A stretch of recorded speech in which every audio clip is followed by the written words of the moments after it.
China has plans to become the world's leading superpower by 2049, but a new missile for America's carrier jets is about to turn Xi Jinping's China dream into a nightmare. How close is China to a catastrophic downfall? Could this new missile be the key to unraveling Beijing's ambitions and bringing an end to its rise? What does this weapon mean for the fragile balance of power in the Indo-Pacific, and is China on the brink of losing it all? Prepare to uncover the story behind this ingenious innovation that could alter the course of global power. China has certainly made strides in its military capabilities over the last 2 decades, transitioning from what was once considered a military backwater with outdated equipment and a poor performance record, particularly after its experience in the Sino-Vietnamese War of 1979. But is it enough to fully match the power and technological sophistication of the United States? Hardly. The US is increasingly adept at disrupting these, ensuring its carriers and other assets remain a potent force in the region. China's geographical proximity to potential conflict zones may seem advantageous, but these also make its forces vulnerable to rapid US counterstrikes. While any military confrontation would undoubtedly be challenging and costly, the United States' superior technology, strategic alliances, and innovative capabilities, such as the development of the new AIM-174B missile, ensure it remains well-positioned to counter any Chinese aggression. And this is just the beginning. The US has another big advantage against China's missile threat: its fleet of nuclear submarines. China, in a bold attempt to challenge this, is developing its own undersea predators, but the question remains, can they truly rival America's might? China's new submarine models, the Type 095 and 096, are set to emerge in the early 2030s, designed to be quieter and more elusive, potentially shaking US dominance beneath the waves. Yet despite these efforts, the United States remains not just a step, but a league ahead. With a battle-hardened submarine fleet that has no equal, the US Navy continues to dominate the depths with unmatched stealth and deadly precision, ready to neutralize any threat and maintain its iron grip on undersea warfare. China's efforts to lead the hypersonic missile race, including the development of the PL-17 missile, represent another attempt to challenge US air superiority. The PL-17 is an air-launched missile carried by fighter jets. China claims that the munition has a dual-pulse solid rocket motor that combines with a lofted trajectory, and that these features could ensure it hits targets 250 miles away. However, these new Chinese weapons have a weakness. They rely on a series of steps to find and engage their targets. The Pentagon calls this sequence a weapon's kill chain. The kill chain for a basic weapon like a 155mm artillery shell is fairly simple. A simple, dumb artillery shell need only be set to its desired location by a gunner and then shot. Unless the shell is stopped from being sent forward by counter-battery fire, there isn't much that can disrupt it. Even if the shell winds up being a dud on impact, it might still explode later if set off, essentially becoming an unintended landmine. This is a weapon with a short kill chain. But dumb shells are inaccurate, and ammunition depletion has meant that Russian gunners have been forced to change their tactics in Ukraine. In 2023, Russian artillery units started to trend away from their previous World War II-style saturation fire approach. Instead, they began to prefer Krasnopol laser-guided artillery rounds. The tactics have worked, but there is a weakness. These rounds require laser designators to accurately hit their target, which means they have a more complicated kill chain than their dumb counterparts. Take out the laser designators and the Krasnopol shell reverts to a much more expensive dumb round.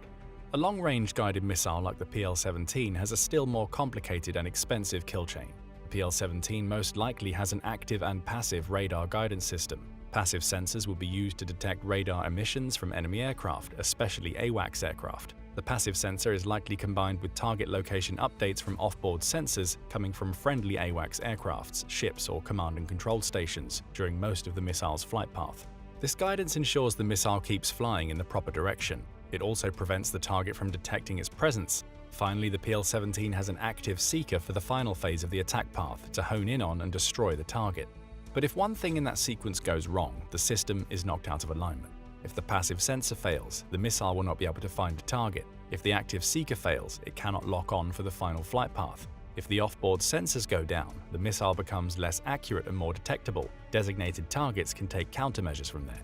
The PL-17 is a stark reminder that today's smart weapons are only as strong as the intricate kill chains they depend on, a reality the United States has not only recognized but mastered.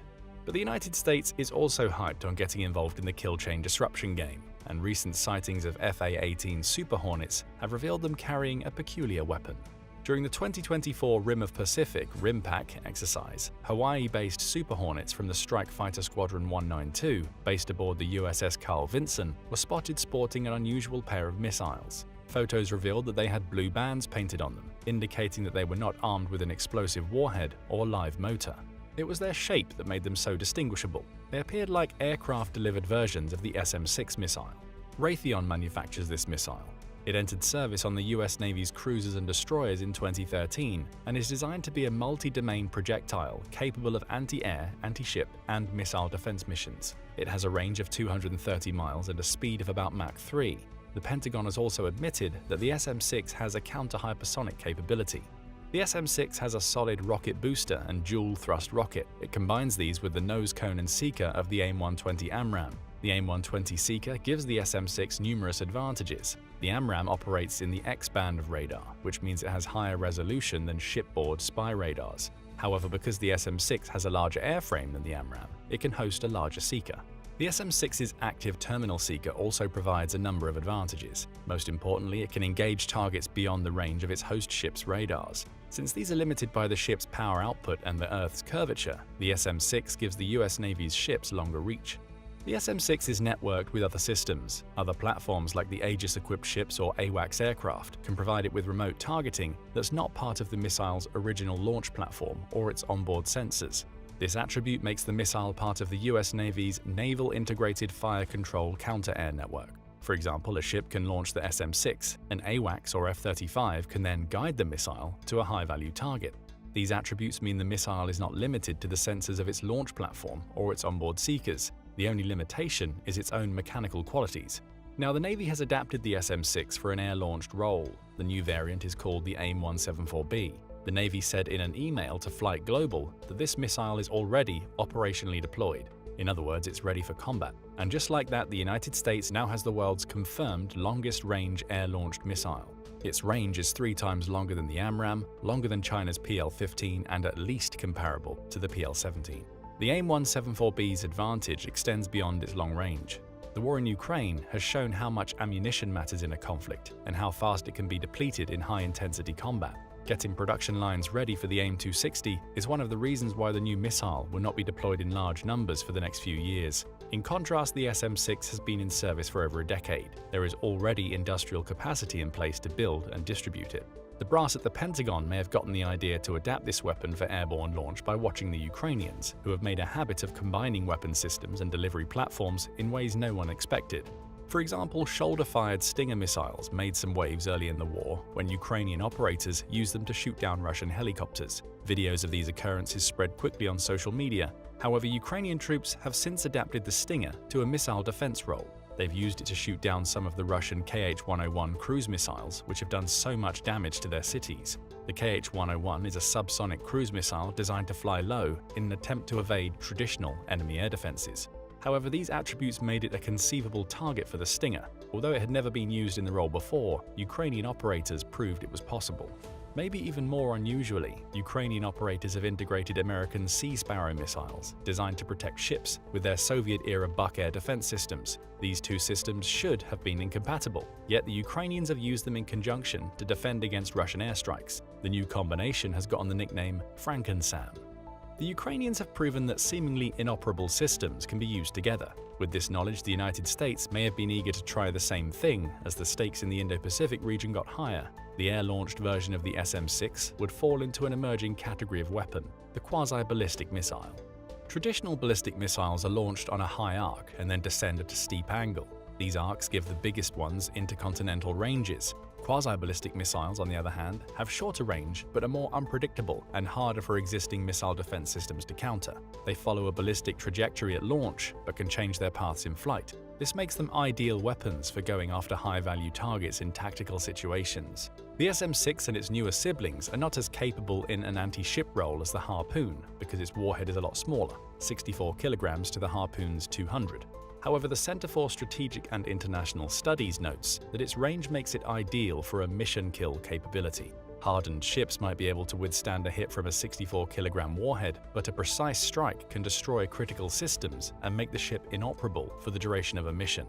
The target might still be afloat, but it will be useless in battle if these critical functions are disabled. The high-resolution seeker in the SM-6 and its new derivatives makes it valuable in potentially destroying or disabling PLAN vessels from long range, and their kill chain contributions with them. Perhaps more importantly, the United States now has the same option to destroy China's AWACS aircraft. The AIM-174B also potentially gives the United States the ability to hit vital targets in Chinese territory, such as command and control stations. Here's how that would work. An F-35 can take off from a base in Japan or the Philippines. The F-35's stealth qualities ensure that it can fly closer to Chinese territory than other platforms. At the same time, an F/A-18 Super Hornet armed with the AIM-174B takes off from a carrier parked outside of the first island chain, where it's safer from the Chinese missile threat. The Super Hornet then gets as close to Chinese territory as it safely can and launches the missile. The F-35 then takes over and uses its radar to guide the missile to critical targets that control a number of systems, like the large arsenal of missiles that sit at the center of China's A2AD strategy. The missile hits and the systems go down, making it safer for other assets to conduct operations deeper in the A2AD zone. China might still have most of its missiles, but it has less ability to use them. Disrupting an enemy's kill chain ensures that many of the expensive weapon systems that rely on it are useless. The AIM-174B's development is not surprising. In the mid-2010s, the United States developed a counter-A2AD approach called the Third Offset Strategy, which found its way into the 2018 National Defense Strategy.